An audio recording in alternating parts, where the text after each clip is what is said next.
Hello, good afternoon, everyone. I hope everyone had some good lunch and was able to network and talk to each other a little bit.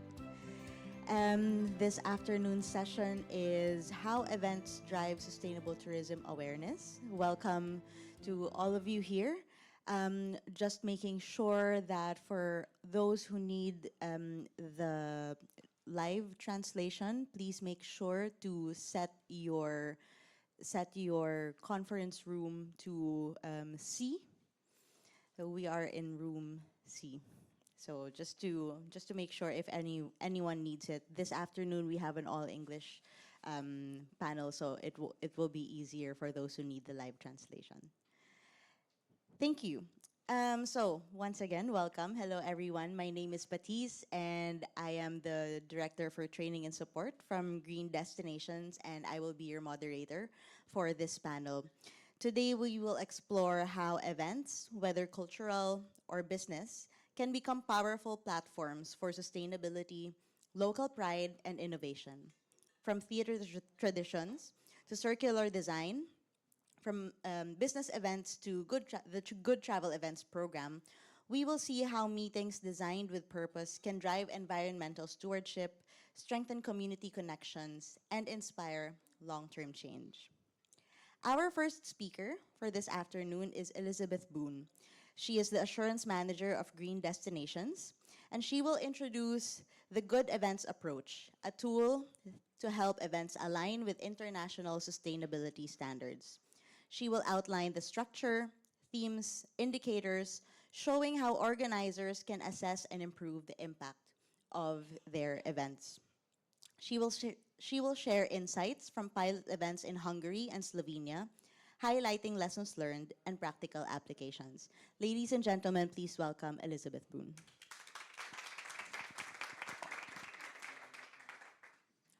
Do I click to change? Okay.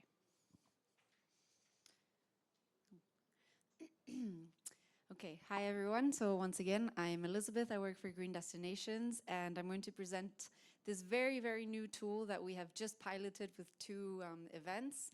We are very excited to launch this because we realized that destinations are getting into sustainability, businesses are getting into sustainability, and events also want to showcase their sustainability. So why not offer them a tool that can help them showcase this? And since we're starting to, gain more momentum and more recognition as green destinations throughout the world, we thought that we might as well partner with Good Place, who Good Place has a lot of experience in events management, in events creation. And so we created a set of criteria that we assess events on, just like our Green Destination Standard and our Good Travel Seal Standard.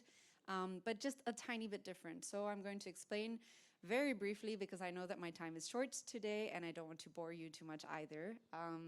So what we have done is we keep the 10 themes that we use for the Good Travel Seal evaluation. So sustainability, as everyone I'm sure here knows, is not only about how much water you're consuming or if you're using renewable energy, but it's also your impact on the local community.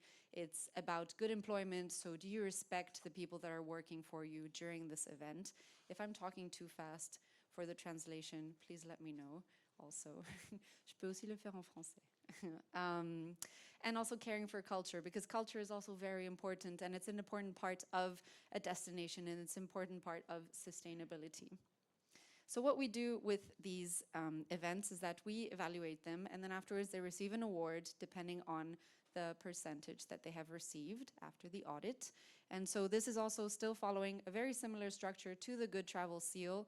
We're still using the medals and also the Green Destinations Sustainability Certification. So if they receive less than 60%, they still receive a badge because we don't want to, let's say, penalize events that maybe are still making an effort but haven't reached a percentage that's high enough. So they can still say that they are engaged, that they're working towards becoming more sustainable, but they just haven't achieved a high enough percentage.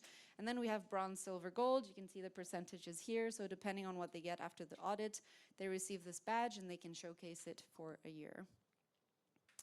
How we evaluate it is just a little bit different also from the Good Travel Seal and from Green Destinations, because we're not only going to ask the event to report on how they comply with the criteria, but we also want them to explain the actions, the goals, and the indicators. And this is very important. This is what the whole sustainability certification world is going towards. We want measurable data. We want information. We want numbers to know, okay, you're doing all of these actions, but show it to me. Give me some proof. Give me some kind of evidence. And what better than that than indicators? And so this is why we're asking them, okay, what are your indicators that you're using to measure this criteria, to measure your compliance to this criteria? What are the goals that you have to comply to this criteria, and what actions are you taking so that you can achieve these goals? And so this tool not only serves to showcase the sustainability of an event, but it's also there to guide them, to help them understand, okay, what actions can I do? What goals can I have? What indicators can I use to make sure that I am really working towards sustainability, and just to make sure that I can really advance and have an action plan even. So it's just, the first part is this tool. So it's not just a certification, it's really something that we're trying to help events understand more, and then we can help them each year, year by year, improve and observe how they manage to change their indicators.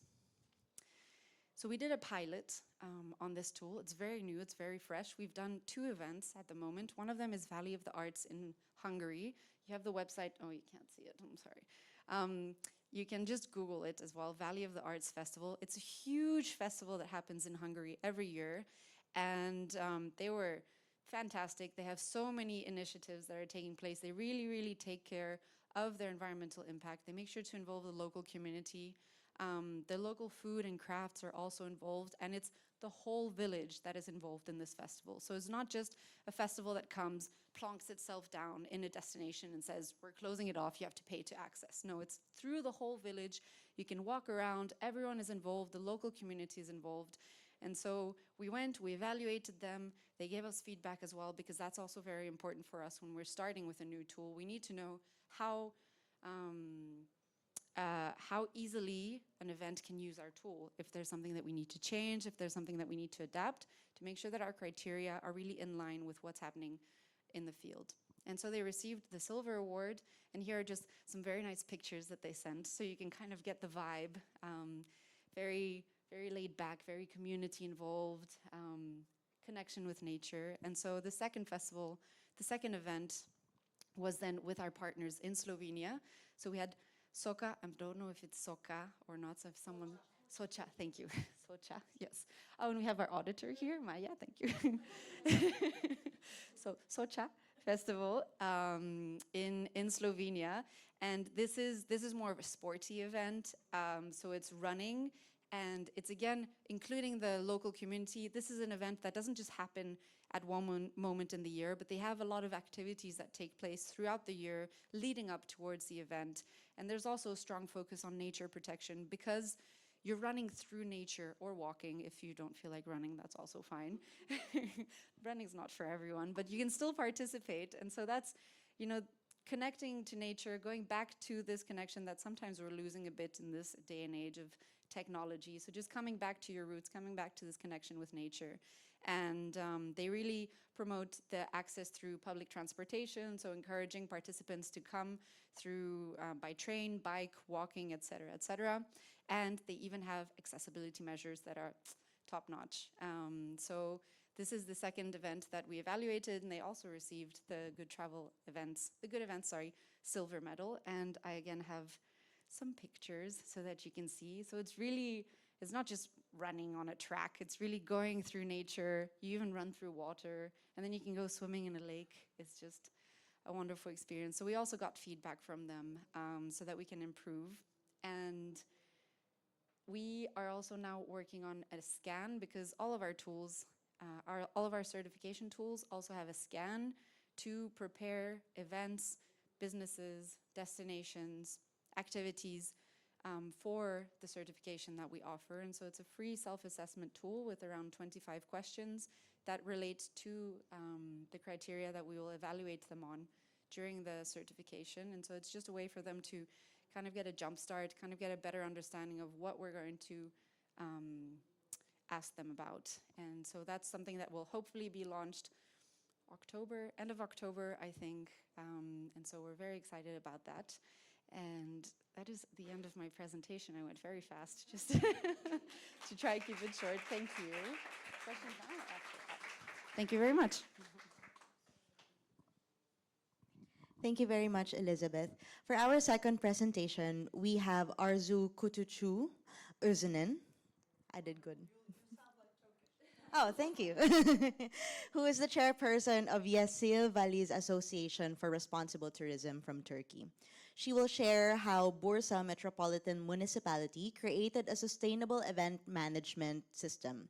She will explain how festivals and fairs were turned into interactive learning spaces through digital tools and sustainable event leaders. Her case shows how sustainability can be embedded into culture, participation, and daily civic life. Arzu, you have the floor. Hi. First, let me answer the question. Yeah, I feel extremely inspired. And, just consider us engaged because you will see when I'm presenting, because we didn't know about this program, we just had to do it ourselves, but I'm sure we can just engage it in the white label we are preparing for Bursa, so that would be great. So now we are prepared, we will be the first, okay? Okay, great. And now, learning sustainability through action. And it's a good title. I think I liked it when I wrote it first. How Bursa made sustainability part of the show. Because, yeah, Bursa is on its way to a sustainable destination.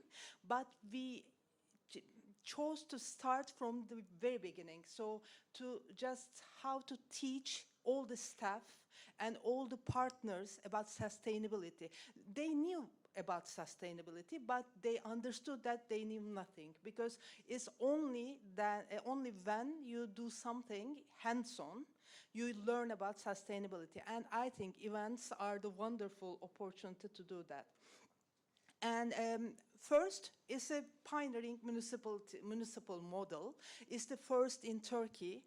It's the first case where a municipality promises to have all its events sustainable, and with a system, a sustainability management system,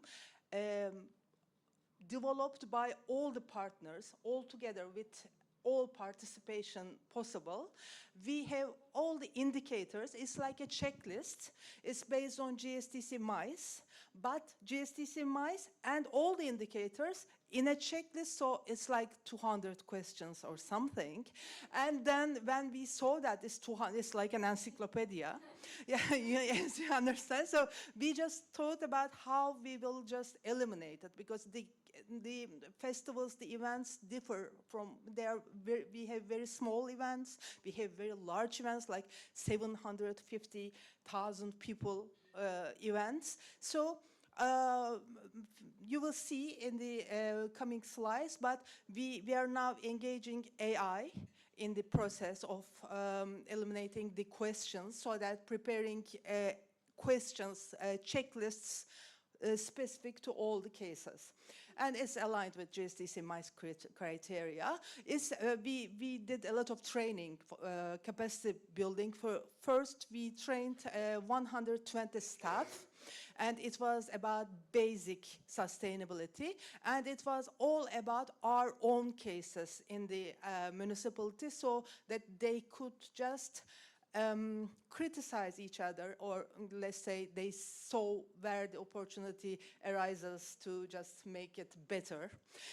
But we used all the criteria, all the cases from our own events. So it was like a retrospective of events that we have done before. So I think it was a good self-assessment for this. So that's why I think we have very sound questions for the checklists. I think it was very good for that. And digital monitoring tools track carbon, waste, energy accessibility for data-driven decisions. This was not done before. We were saying that, oh, it's good, we did this is sustainable, but how much, how many, how long, it was not tracked, so it is now tracked, all of it. And community engagement, involving local producers, women's cooperatives, is the core of Bursa's sustainability journey. As you know, for the Bursa White Label, Bursa, Green Bursa, we are doing with green destinations. We start with 20 women's cooperatives, and then we will just go through all the local tourism value chain, because in Turkey is obligatory for the hotels and the tour operators to have TR1 with the GSTC. So we just set them aside because they have to get that in a way. But we know that they had some difficulties. They had difficulties to find sustainable food for their value chain. They had difficulties to engage with the community. So as a municipality, we thought that, yeah, this is our work. We can do it easier for the hotels and the tour operators to operate easier with our help. We can just arrange the environment for them. And we have audited, now we have audited more because nearly every week we have an event. This is the 30th of August Victory Day. You will see a photograph in the next picture. And it hosted like 600,000 people, and it was audited, it was consulted and audited by our team. And ArquaFest, I'm honored to say that is one of the 100 sustainable events that we will see tonight. So it's a wonderful boost for our team, because it was the first festival that was consulted by our team, and they got 90 points. So I'm so proud. It's like, you know, it's like a report card. There was a wonderful raised awareness across all departments, because the training was not only for one department, which I see as, as something very wrong in a municipality or in any institution. I don't think it's right to do some sustainability department and just limit all the training with that department. So we collected a lot of people from all the departments, like 120 people, and we trained all of them so that we could see how sustainability is related with all their departments, because it was like that. They all had to do something to make all the event more sustainable. And supplier engagement is, I think it will be a lot more in the discussion about suppliers, so I won't go into that right now, because supplier engagement is the thing that we are trying to do most, because we know that the municipality is the biggest buyer in the, in the city, and so we can just affect the suppliers to be more sustainable. We can motivate them. We can also motivate them for innovation, for sustainability. Organizational culture shift, again, because we used all the departments. And performance integration, I think this did the trick for all the departments to make their events more sustainable, because it was included our sustainability report, and score that is given by the team was included as a municipal performance criterion. So it was very important. So if the department didn't get that score, didn't get at least 75, they wouldn't just repeat that, or they would just have to improve it. This is our team. They're very, very proud. And, we are growing now. We are a little bit more. But I think they're very determined, sometimes too much. And next steps, we will expand audits. We are doing it right now. We are auditing a lot of events right now. AI-driven evaluation. We are teaching the AI about our cases, our criteria, our everything. And digital sustainability library, we are currently doing that.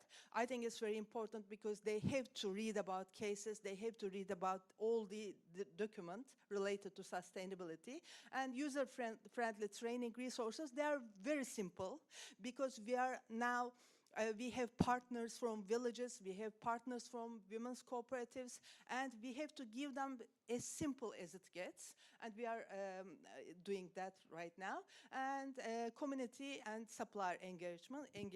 This is the thing we are doing in the municipality. This is the event I'm talking about, the 30th August Victory Day. So you can see how many people, and yeah, it was quite difficult to audit. And also, this is how it relates to Green Bursa scheme, the white label, and it's built on GSTC My Standards, so I think we can just engage easily. Events make sustainability fun and approachable. I think it's prepared because it was the first thing we have done, even before we approached green destinations for being a part of them. It was the first sustainability effort of Bursa municipality. So it made it, I think this is the best way to make it fun through a festival. And training the event sector means training the tourism value chain because they share the same value chain. So that's why we started from there. I think it's photographs from Bursa. Yeah, so thank you for your attention. I think I'm not. Thank you, Arzu. Very impressive for like 600,000 people events. That's a lot. I mean, today is just like 400, and you know, it's a lot already. Yes. No, but we appreciate it, and we're happy to do it, and we're having fun. Good. Our next speaker would be Helle Lummes. She is the Tourism Development Product Manager of Tallinn Strategic Management Office from Estonia. Helle will present to us how Tallinn's iconic song festival became a model for circular innovation. She will detail the community-led approach to waste reduction and cross-sector collaboration. She will show how this initiative not only reduced environmental impacts, but also earned the ITB Earth Award at this year's Green Destination Story Awards. So, without further ado, Helle, you have the floor.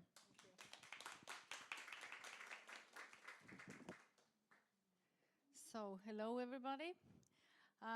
Because the subject was very concrete, so that we have to speak about meetings with a purpose. So I also decided that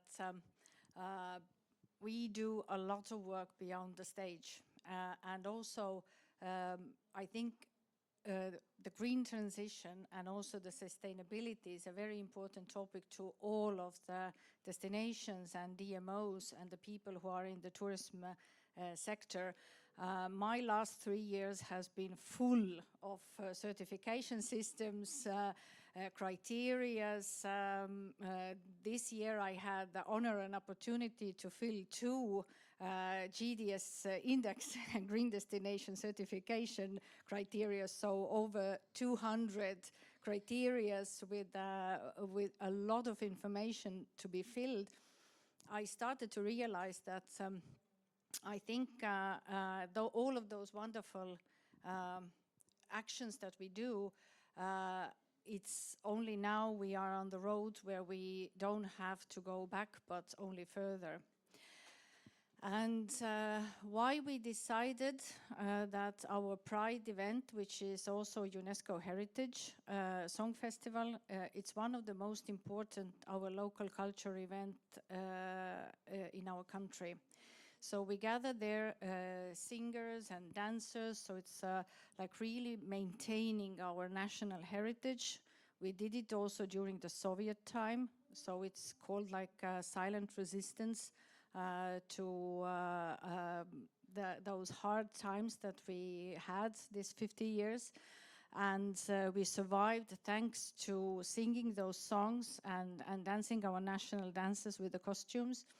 And of course, all of those there are more than 60,000 people engaged with organizing this event, because all of those groups and dancers, they start to rehearse the dances and songs already years ahead.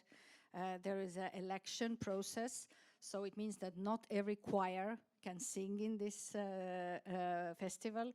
So it's a really, really big work behind a lot of people in Estonia. And it was decided that this can be the event where we get the bigger audience and platform to talk about climate change, and also how do we see resources, how do we see the consumption, and how we can be more sustainable in all our everyday activities that we do. So the scale of the event is also big, so it's visited a lot of people around the world.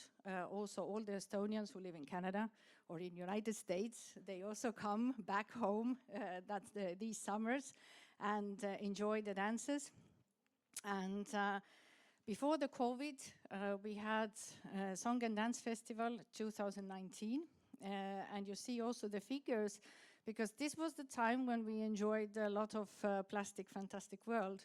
So it was really a lot of cups and cutlery used, and people were enjoying nice drinks and food. And it generated roughly 2.3 tons of waste. And I think this picture is similar and very resonates to every one of who have been in rock concert, to different events in your countries as well. So it was clear to the organizers, and also thanks to the time of COVID, when you can really think down back at what we want to change. And for the city and also to the Song and Dance Festival grounds, it was really important that we have to do something. And it took a lot of courage from the municipality level. It took a lot of courage from the organizers to change, to seek help, and also to organize those teams who were willing really to look through those circular innovations that could help to make this event really sustainable, let's say. And of course, what we wanted, or what the Song and Dance Festival organization wanted, that ordinary people, not only the people who are working in the tourism, or the people who are working in the municipality or waste collection companies, or we are doing the plans and we have strategies and we know about the sustainability, but the average visitor, the visitor really who comes to enjoy the show, or who does not every day think about how should I save the water, or maybe I should not use the plastic bottles, or instead of using something, other material cups, how do they resonate and how they talk to these inventions that we do? Because I do believe that every one of you has been facing the people who is resistant to those changes, and through those very deep cultural, emotional events, you can try to speak with the people. And you see what kind of looks like the dustbins now in this year's Song and Dance Festival. And also we had a very clear signage around the area. So you can use your, just the visual, seeing the place where you can throw your waste. And all of the catering was using the recyclable and also rewashable dishware. And there was a donation places where you can put all those cups and also the plates. And yes, what did ITB Earth Award meant to us? And it meant a lot, because we got this international, also the reputation that our innovation was recognized. We understood that we didn't only because of ourselves, but we wanted to have this impact, which is kind of like bigger on the wider scale as well. And we wished also to protect the local community, because we feel that these events are talking to people's hearts, and also they make the change that is needed. And of course the DMO role, which is very important in this case, because we are talking with the people, we are talking with the visitors, and also our message must be very clear. And I think what we all also need is that we need this political will and courage that the tourism is not becoming a monoculture in any destination, because this means that the local communities has to really resist of those changes that is needed. But our president, Toomas Hendrik Ilves, has said very nicely that Estonia is like a wild strawberry. When you once find it, it will leave you unmemorable experiences. And we also feel that what we started 3 years ago with the GDS index and also now getting this evening award from Green Destination, that this is a road, this is a journey, and we want to be part of that journey, giving and receiving. And this is the most important because we do like what we have started and how we can resonate with the Green Destination and the program and the standard. And we have embedded it also to our strategies. And we do feel that speaking through events is the way how we can also speak with the people so that when Estonians come to the events in France, they also recognize the sustainability actions that are done here. And I think this is the most important change that we are badly needing. So thank you.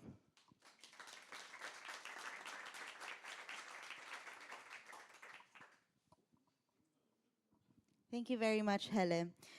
And our last presenters for this afternoon's panel are Leslie Robb, the founder of Swell Impact from Canada, and Jeff Nearing, who is the vice president for business events of Discover Halifax. So they will jointly present Halifax Meet with Purpose framework for business events.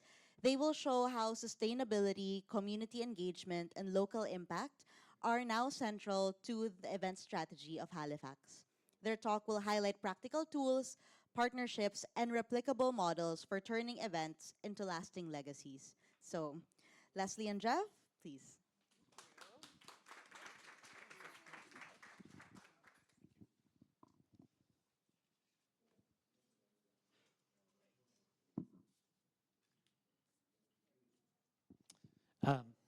Just hit myself in the mouth.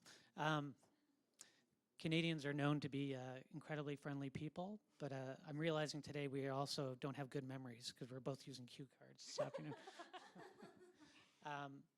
It's a real honor to be here with everybody today. So, as the VP of Business Events for Discover Halifax, our mission is to attract national and international events to Halifax. And when we talk to clients about coming to Halifax with their conferences, the very first question we get is, who are you and where are you? It's a big problem we have. So picture this. We are a coastal city where the urban, as you can see with this picture, where the ocean actually meets our urban landscape, which is a huge advantage for us. We have a population of around 500,000, and we are home to over 200 ethnicities. We're a true melting pot on the world stage. So a few years ago, when we were thinking about sustainability, we really thought we were late to the game. When we looked across our national landscape and international landscape, we saw a lot of things happening. We saw DMOs who are much bigger than us. We are a very, very small program. I have 7 people and myself who do all the work for Discover Halifax. We saw major programs, major investments, glossy marketing programs, and we said to ourselves, well, what do we have? And it ended up all we really had were questions. Where do we start? Is this a competition? It seems like it is when you look around at some things. And what are we going to do about it? So the first thing we did is we participated in the GDS index, and it was a great exercise for us. So for us, and we've seen people who do really well with it, we thought it was a great start for us in that it did index us against other destinations. And more importantly, it gave us a report card on what we're good at and the things we needed to improve on. But what it really didn't give us is what we wanted, which was, where do we start? What is the next thing that we can do that's impactful as a destination? So we made a decision. Let's start messy. So let's not perfection get in the way of our progress. And let's invite our community into what we're doing. So I don't know if there's any other DMOs in the room today, but when I talk about being a DMO, what I always say to people is, we are the storytellers. So we are the ones who package all the information and give it out to the clients or to the leisure visitors. And so when we decided to get into the sustainability game, we hired a very good consultant, Leslie Robb, first of all, and we invited our entire community to come along the ride for us. We also decided that we were going to stop comparing ourselves to other destinations. For us, this wasn't a competition. Instead, what we decided to do was look at ourselves and figure out what our quirks are, what our characteristics are, the things that made us unique against everybody else in the world. And you know, when you look at Halifax, I don't know if any of you has ever been there, but it's a very small city. We have a walk score of 99. In any given day, you can walk from your hotel to the conference center, to a restaurant, to some evening entertainment, all within 5 minutes of each other. People love coming to Halifax. It's a great place to go. And we have a diverse heritage. We have a great Acadian French culture. We have a great Indigenous culture, Gaelic culture. We are home to a lot of things that we can celebrate that we think are unique to ourselves. Yeah, All right. over to Leslie. So it's good to pass it over to me. So we're really telling the story of how we started and where we are now. And like Jeff mentioned, we had a lot of questions, but what we wanted to start with is what we and all destinations have, which is relationships. So we brought together voices from our community, including venues and NGOs, event planners, food security experts, municipal partners, the list goes on. And instead of having all of the answers, like Jeff was mentioning, we just started asking better questions amongst our community. And we started with, what if every business event strengthened Halifax, not just in a traditional economic sense, but socially, environmentally, culturally? And we built upon what exists, what Jeff was just mentioning as well, including Halifax. Our municipal partner has one of Canada's most ambitious climate action plans. We have certified venues and hotels, including the world-class Halifax Convention Centre, robust local food systems, low-impact mobility, so the walkability, and this is actually quite unique to Canada. Many of our cities do not have the same claim to fame, and access to studying nature. Even the people that I've talked to at this conference are always like, Halifax, it's so beautiful, it's so raw, it's so rugged, and you can really get to that just at our doorstep. So these are all big things for a really small destination, and we really needed to start leveraging those. So we learned to work smarter and maximizing that impact with very limited resources. And every conversation we had with our stakeholders, we asked more questions, and it became more resilient and more authentically Halifax. Oh, sorry, I've got a few things going on here. So what started as the single guide that Jeff, and I met over to start our relationship, which was shaped by the GSTC MICE criteria and the SDGs, has evolved into something much bigger. So this little orange here, this is the guide. This is where we started. And it's turned into a systemic framework with 4 interconnected pillars. So first, guided by a theory of change, which we also created with our stakeholders, the Meet with Purpose approach introduces event planners to why and how their events can create a positive impact. Second, we moved into the toolkit, which began with the guide, but it turned into the guide, which has practical recommendations leveraging Halifax's unique strengths in an accessible way. But it's expanding into new resources, including case studies and success stories, recommended measurement tools, connecting with different suppliers throughout the ecosystem. And then third, we moved into how to connect event planners with community to maximize impact, and this is my favorite piece. So that to further drive impact and legacy, so well beyond the event. And that includes social impact experiences, which we're currently designing, donation programs, volunteering, and even rethinking carbon offsets in a really local lens. And we all know that real legacy through events happens, again, with relationships and connecting to these partners throughout our community. And then finally, we're designing a recognition program where I feel like Green Destination would be very well able to help us with a certification program, which would be optional, and honors event planners who are committed to sustainable practices, meaningful planning, but more importantly, delegate engagement. So what makes us different? Like we said, we did not create this in isolation. We built it through authentic stakeholder engagement, inviting our community to shape the framework from day one. We're activating a destination-wide ecosystem committed to sustainable business events, and we're strengthening the very relationships that we started with. So those first people that came to this process with us, we're strengthening what that looks like. Planners now have clear, practical, and meaningful guidance tailored to our destination. But more importantly, we've enabled each event to continue to contribute to community needs, and this is really important. So food security, coastal biodiversity, and inclusive economic development, we've identified what our community needs, and we're connecting that to business events. And this all happens while making the visitor experience much more enhanced, more meaningful. And then finally, progress over perfection just means that we're always growing and improving, and we're just getting started. So I'll pass it back over to Jeff. Yeah, so recognizing we are so early in our journey around sustainability, I'm learning so much this week from meeting other people. It's only been a day or much so far, but the last slide kind of captured it. You know, our takeaway for what it's worth is truly not letting perfection get in the way of the progress that we want to make. I think everybody in the room, if you're thinking about these things, should be asking yourself, what are the relationships that you can activate that are authentic? What are the things that that are unique about your destination or your product?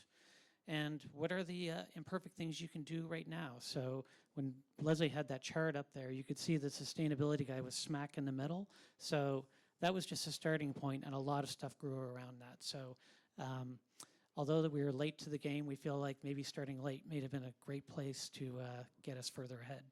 Thanks very much.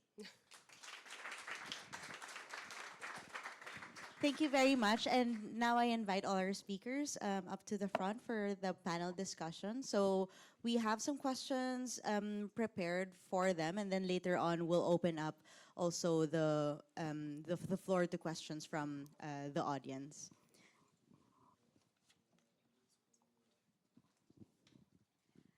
Okay. Yes.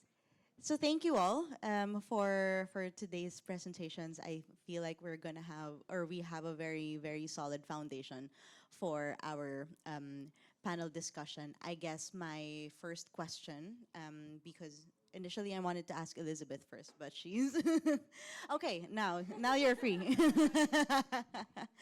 No, I wanted to start with you, Elizabeth, because we've heard a lot of destination examples mentioning that they started out with a framework, they started out with a guide. Several of you mentioned that you aligned, your standards with the GSTC criteria as well, and now Elizabeth with Green Destinations Good Events approach. How do you see this becoming, or how do you see this tool going beyond than just a checklist or beyond than just a guide, and actually really seeing the impact or the positive impact of the events using this tool? Mm-hmm. Maybe just mentioning first, we started before GSTC, so just with our tool, we were just a bit slower at testing it.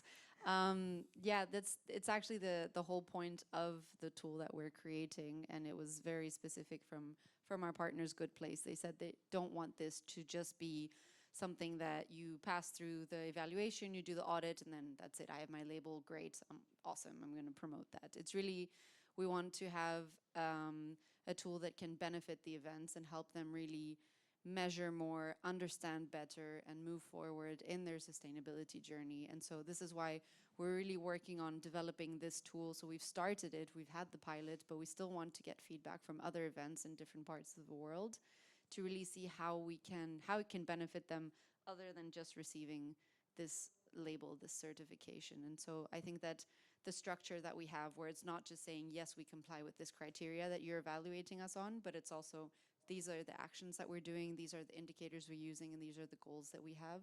We feel like that's a new way of evaluating the sustainability of events without just it being a checklist, basically. And I guess that kind of makes sense because that's also how our in Bursa, how you pretty much implemented your sustainable events guidelines. No, for that. So maybe my question for you would be how was implementing that guideline? What changes did you see with the tourism value chain? What changes did you see with the suppliers? And actually, how did the suppliers respond to these guidelines? Because I can imagine, like this is something not entirely new to a lot of suppliers, but to quite a few and quite a lot of suppliers, no? Yeah, you're right, but when you are working with a buyer as big as the municipality, I think it's easier. I can say that I had the trouble with any of the suppliers because all the suppliers desperately want to be in the circle. So they have to just apply all the criteria to their production and everything, but they needed coaching. We gave them. They needed innovation and funds from time to time. We gave them, or we tried to just get funds from the European Union or other funding opportunities. So this was our role in the destination. We were just giving we were giving the guidelines. We were just expecting them to go with them, but also we were coaching them, we were consulting them. So it was like, so we didn't, but I'm talking about, for example, for a sports event which hosts every year, like again, 750,000 people, is like 2 million plastic bottles of water. It means that the municipality was buying this, but now it doesn't. Yeah, this is one of the results, and also, all the suppliers, like with the promotions and everything. So we motivated all the cooperatives, women's cooperatives, to do something because they were just looking at us to learn how they would do something that would go with the event. So we gave them coaching about this, but they did it themselves and they earned money by doing that. So it was, sustainability is good. I'm not naive. It's like, what's in it for me? Sustainability is like that. So we have to give every partner the thing that they need. Maybe just as a follow-up, how are you looking at events that are not sponsored or initiated by the municipality? Are you also seeing some changes with, the probably smaller private-led events with, how they're sourcing in the supply chain? Yeah, the communication with all the event organizations is different because when it's the municipality, everybody needs something. The municipality needs the approval of the people because they need votes eventually. And a company needs, clients. A company needs to spend less. So I think sustainability can give all of these if we can communicate like this. But the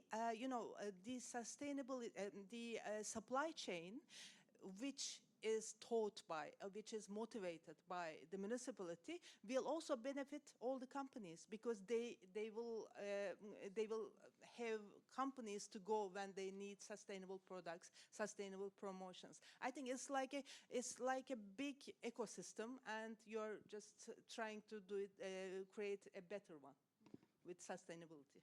Yeah, thank you very much. I like that you also mentioned about, how much plastic bottles that you're also using, because I'm gonna go to Hele with a very good example of successfully eliminating that much plastic also from large scale events. So maybe with you, my question would be, and you also mentioned during your presentation that there was some resistance also from stakeholders. So how did you deal with stakeholders like that, you know?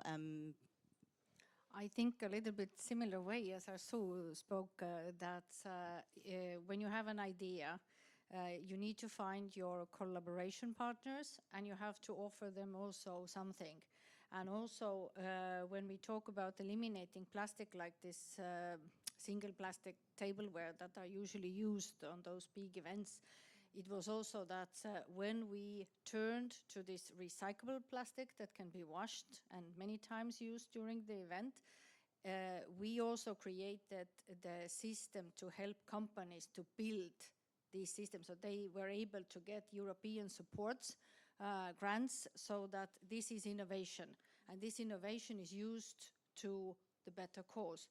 And when we used it in the first Song and Dance Festival 2 years ago, it was really like a piloting to understand how the system seamlessly work, and we tried to help those companies who really were able to offer these big amount, like 300,000 sets of dishware during, it's not only one day event, this is the whole week event, because the choirs and the dancers, they come to Tallinn and they rehearse couple of days, singing together, dancing together.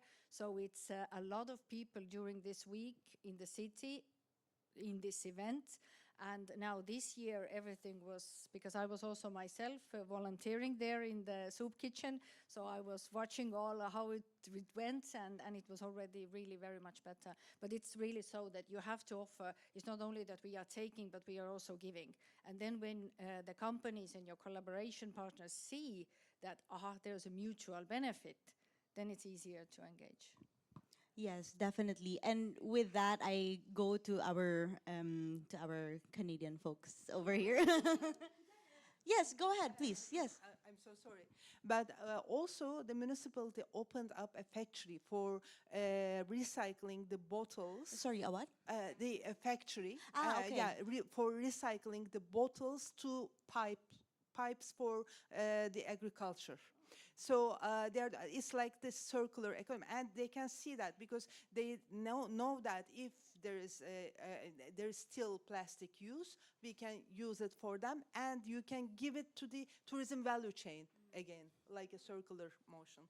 Yeah, thank you. And in that respect, I guess my question for you guys is like, as a DMO, they were talking about, you know, like giving something to the people as well, you know, more to the stakeholders, and getting more of the benefits and understanding what benefits they can get from implementing sustainability initiatives in events. So what about in the Halifax case? What are you actually how are you trying to collaborate with these stakeholders? What are you giving to them, and how has that impacted the local community?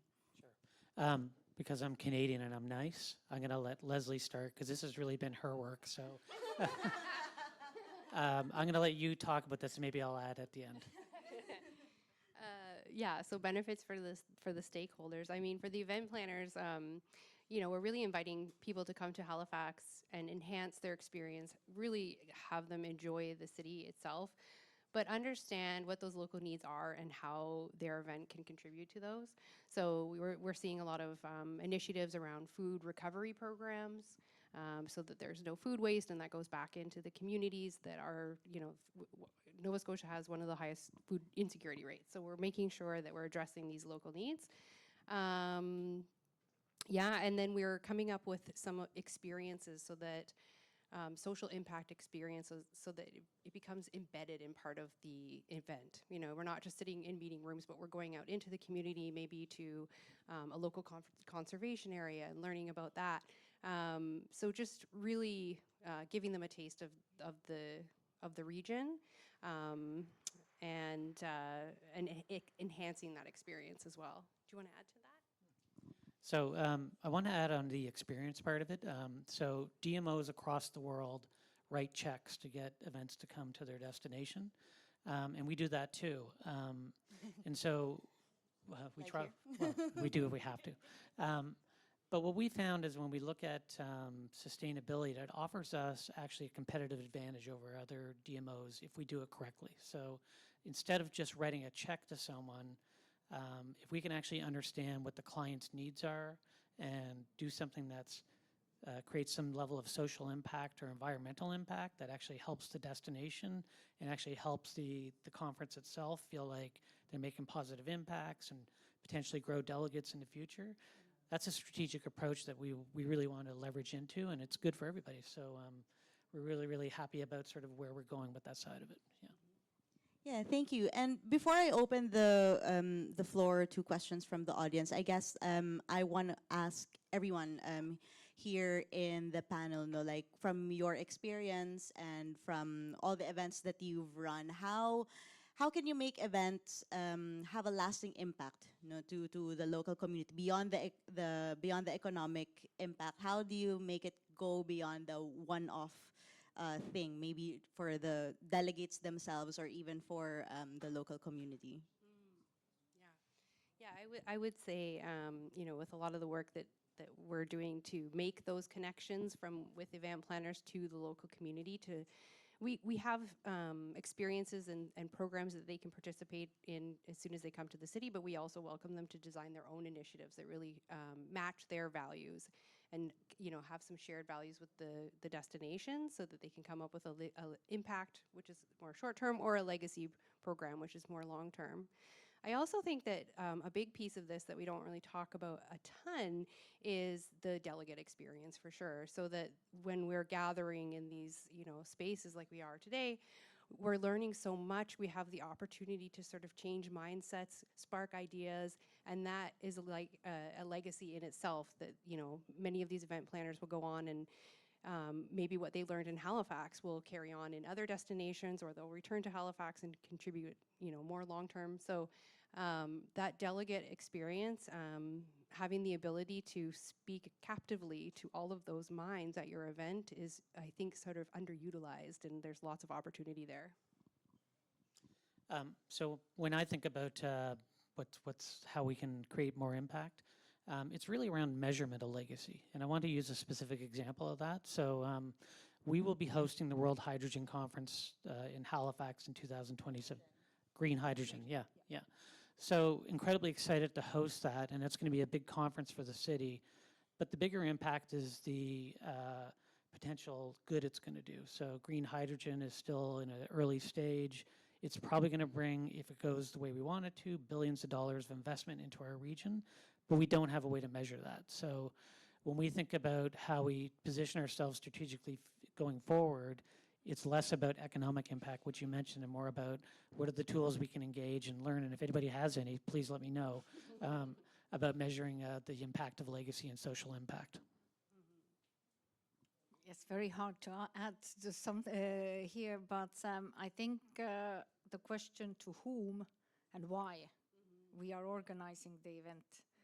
And I think these are the most important questions: why I'm doing it, why I want to organize an event, and what I want to say to delegates, what I want to say to the people who are coming to this event. And when you have a bigger event, it's a bigger platform to really talk about values, purpose, and use those small details to tell this story that we as a DMOs want, that we want to tell the story of our destination, our country, and make it appealing, so that we give something back to the delegates, that you came to a very nice place and it was not just a waste of money.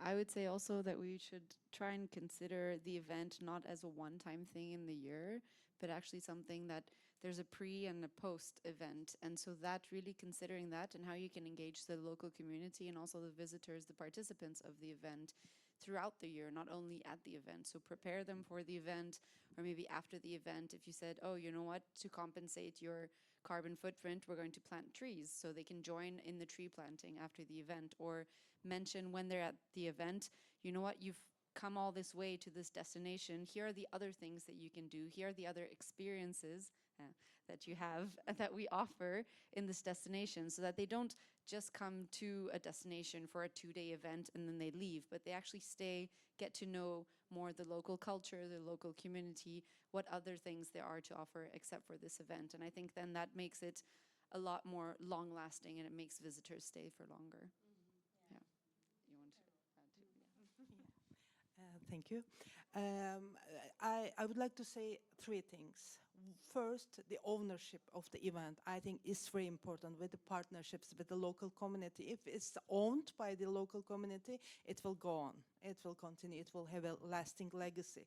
And the second thing, from the events, we always make the local supply chain very visible as we can get, especially through social media, through all the networks of the municipality, so that they can continue to have benefits from that events, relationships, and business. That's one. And the third one, we always try to understand what infrastructure we can make for that local community, and just link it with the event so that it can create a long-lasting legacy. Thank you very much. I really like what you said, Helle. Like, the bigger the event, the bigger the platform to send a message. And I was, appreciating everyone nodding their heads here. So I guess now is the time to open the floor for questions from the audience. Anyone, please, who has some questions for our panel? Yes. Thank you. This is Sotir Krushevo, Macedonia. I have two specific questions for the Bursa event and also for Estonia. The first is, what's the feedback from the youth NGOs and the women organizations, and how do you see it long term? And the second question is very specific. The signs that you showed us about spots of collecting the waste, how do they work solely? Do they have the expected effect solely, like some visible spots for the visitors? Thank you. Thank you for the question. We have, for the last event, for example, it ended yesterday, the gastronomy festival. It was again even a bigger event. It lasted for 7 days. It had lots of women's cooperatives in it, and the rate of their happiness, their content, was like, if I'm not sure, because all the surveys was not finished, but it was 83%.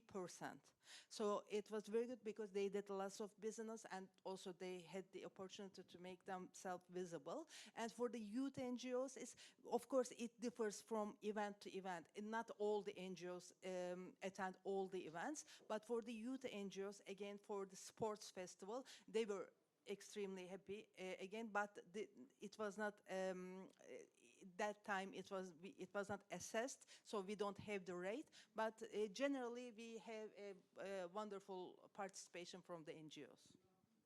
Yeah. Thank you for the question. 2 years ago, when the first circular economy innovation was made, there was no signage. There was only dustbins, and there was volunteers. It was a youth song and dance festival, and there was young people who were guiding. They had special t-shirts that they were like waste managers, and they were helping people to sort the waste. And when we had a meeting with organizers, they somehow said that, it's kind of difficult because people still don't know what to do. And the decision was unanimous that we put those signages. So there were volunteers, they were dustbins, and they were signage. So, and this helped because there was also even a discussion that maybe we should skip the volunteers, but I said, no, we will not skip the volunteers. Because first of all these volunteer work during this event, it's something special of a kind community. Because you are in this event, you speak with people, you see how they behave, where did they throw their waste, and then you can somehow guide them as well. And so that all the volunteers who were working in this event were very happy and said, no, we want to continue the way we are, because they didn't get any money. They got the soup and they got the ice cream, and they were very, how to say, emotionally engaged with this event. So. Thank you very much. Anyone else who has some questions? Yes, please. I was told if you have a question, please stand up so that we can... So hello, Peter Reyes from Sweden. I have just a question to any of you. When we are talking about volunteers, I mean, if we want to be as sustainable as possible, we need to have everyone on board. So how do you work with the volunteers? How do you get the message to everyone to follow what you really want to achieve? Thank you. Yeah, we can get, we have social media accounts. And so we believe that participation should not be with invitation. So we just communicate all through the communities. And then we just create a tunnel for them so that they can apply for volunteering. And we sometimes, yeah, we have Visit Bursa app, and we have a point system in it. And they are volunteering, but we are just giving them some points that they can use in Bursa. People are sometimes coming from other cities also, so they can have points too. So it's a good way. It's not much. It's like the ice cream and soup, in fact, just like points. But it's not much. But it's good to communicate the thing. I think this is the thing we are doing. Sorry, just to follow up, like what can they do with those points? Yeah, they can go into the museums which have Okay, tickets. yeah. They can go into the municipality shows or theater. They can have from the municipality bookstore. They can have some books. Also, we have some companies. We have some restaurants, so they can collect the points. It's not like 1 point, one restaurant, but they can collect the points and they can go to restaurants. We have lots of businesses working with us. Yeah, we also have special mail lists. So now I'm attached also to some mail lists. So I get those invitations to come to events, and also that we like to give this emotion further so that we engage more people and young people. And what is also very nice to see is that, I don't know, maybe you or people say that youth is very difficult nowadays, but I would say that there are very many very nice young people who really want to do this community job. And I think that we have to use all of those young people's energy, in spite of maybe somebody does not want that much to work. But I would say that the young people give this very nice boost, and as much as we can use them in those events and also to encourage them by ourselves, it's very good. Amazing. You want to share anything from Halifax, or I don't know? Well, I would say from a business events perspective, we actually don't have the demand for volunteers the Right, same yeah, way okay. we would for consumer-based events, but Halifax does have the same type of programs, and we definitely lean into the education side before we allow volunteers into some of the channels that we'd like them for.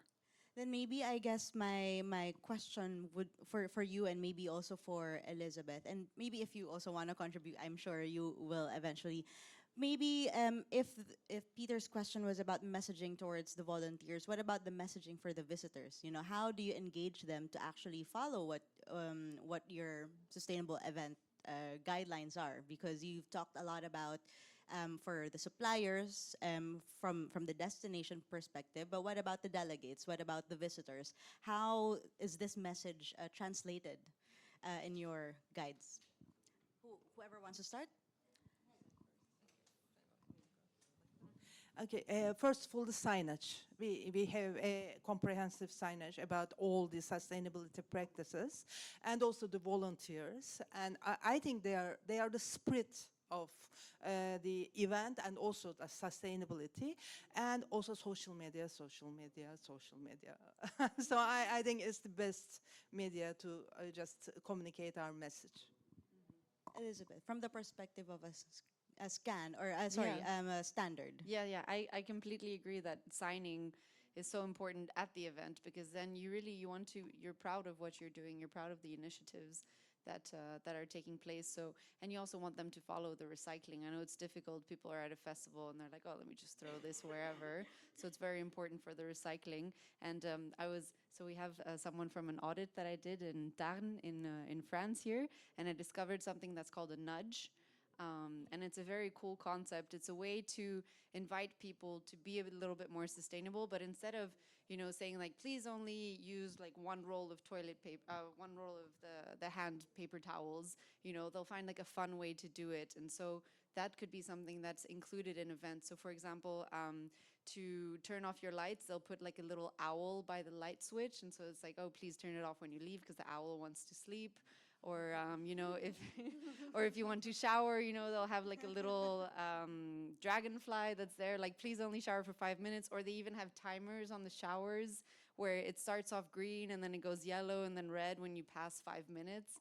And so it's fun, entertaining ways. So finding ways to engage the visitors, but not just in like a, you have to do this, but more like, oh, you know, if you throw your cans into this, you get 5 points and you can use them for something. So a more engaging way of having the visitors join in. About that cans, there was a case in Scotland, I think. I don't remember the exact name of the festival, but they made a place to collect all the plastic, and you got a number when you just drop the plastic, so that if you collect the numbers, and then there's a lottery. And the event organizer said that I have never seen here so clean because people are just bringing a lot of plastics from all the way because they need more numbers. So it was great.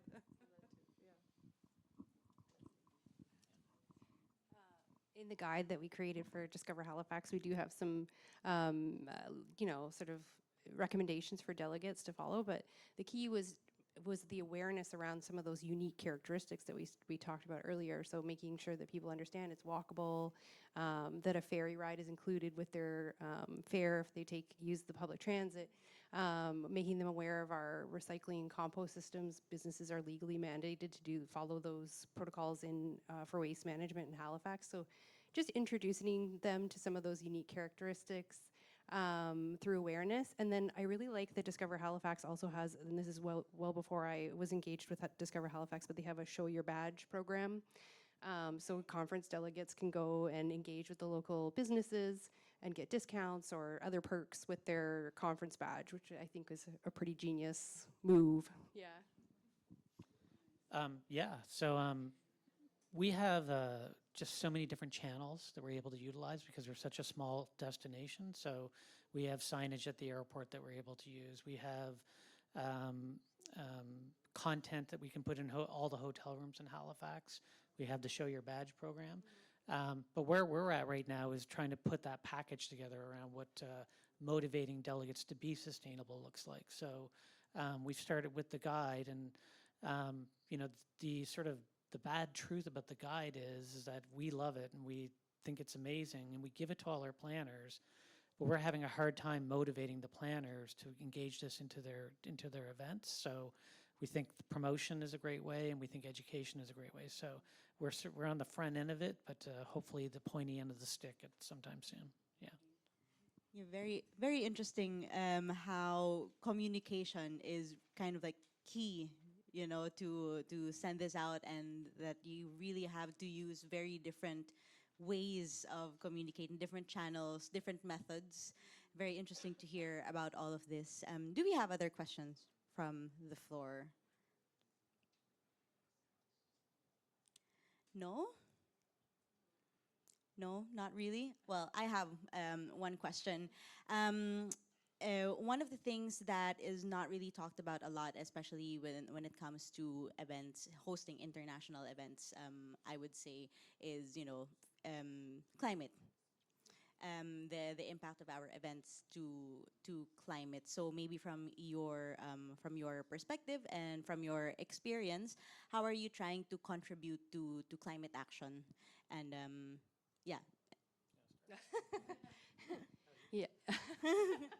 Yeah, we're talking from a business event context. So again, helping event planners understand what their what those impacts look like negatively, but kind of taking a positive approach to how they can contribute to climate action within our community.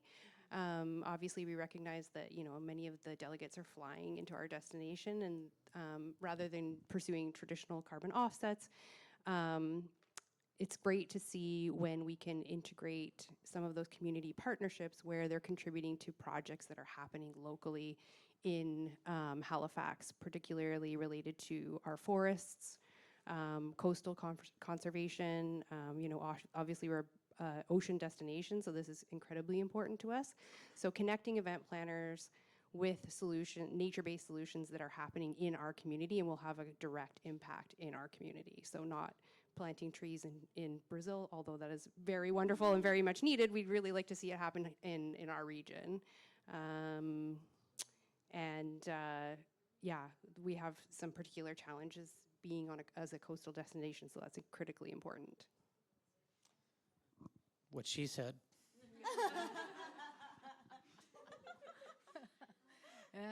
If we talk about the climate action and let's say the carbon footprint of an event, yes, I agree here. Transport has the most biggest impact. But we do all want that the delegates would come our destination. So it means that this green hydrogen conference will be very important to help us in this sense.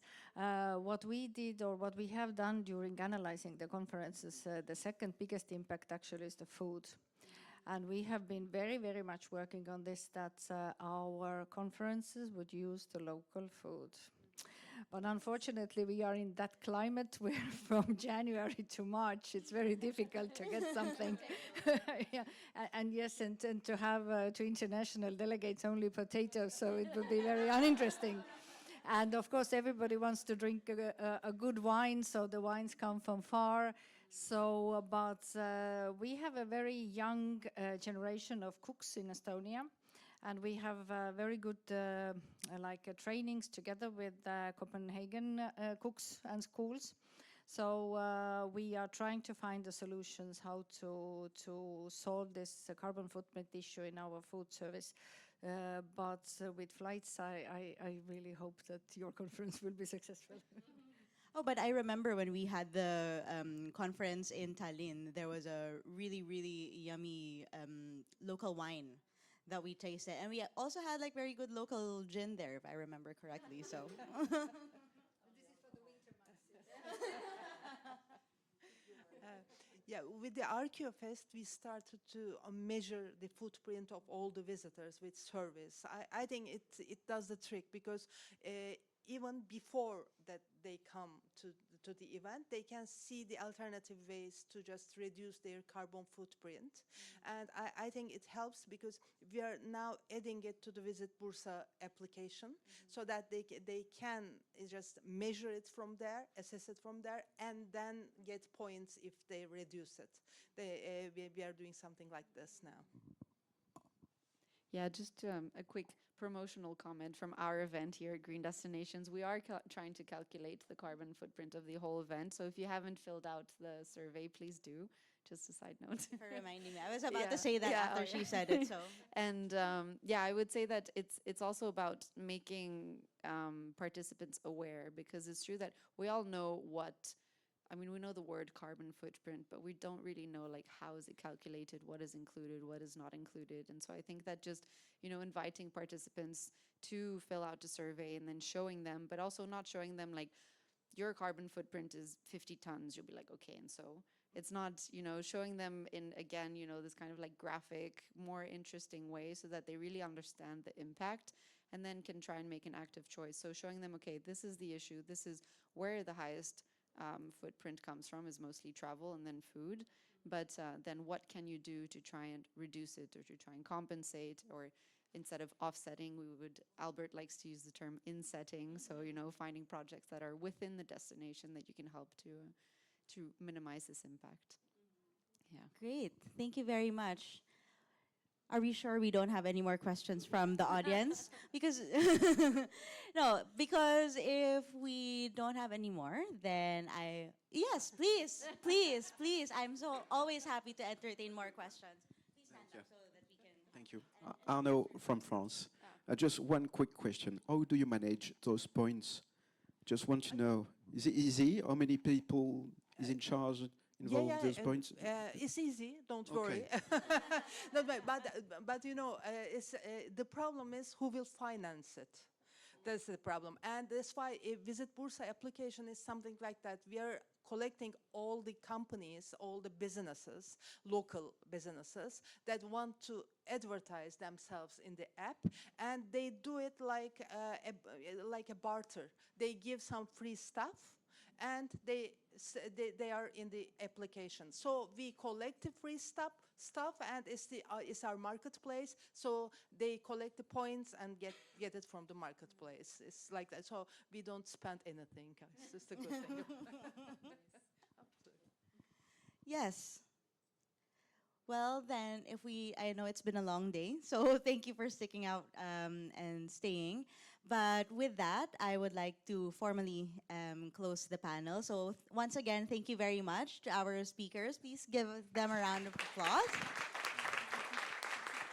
Thank you very much. I think we pretty much covered as much as we can with, like meetings with purpose. We started out with talking about guidelines, we talked about standards, and eventually we talked about measurements and communicating not only to the people who are working with the events, but those who are participating in the events. And I hope that everyone here, learned a lot from today's panel, and I hope that you take it back with you, and I hope that these initiatives that we've heard today will inspire you also with the events that you're working with back home, from wherever you are. So once again, And invite us to your events.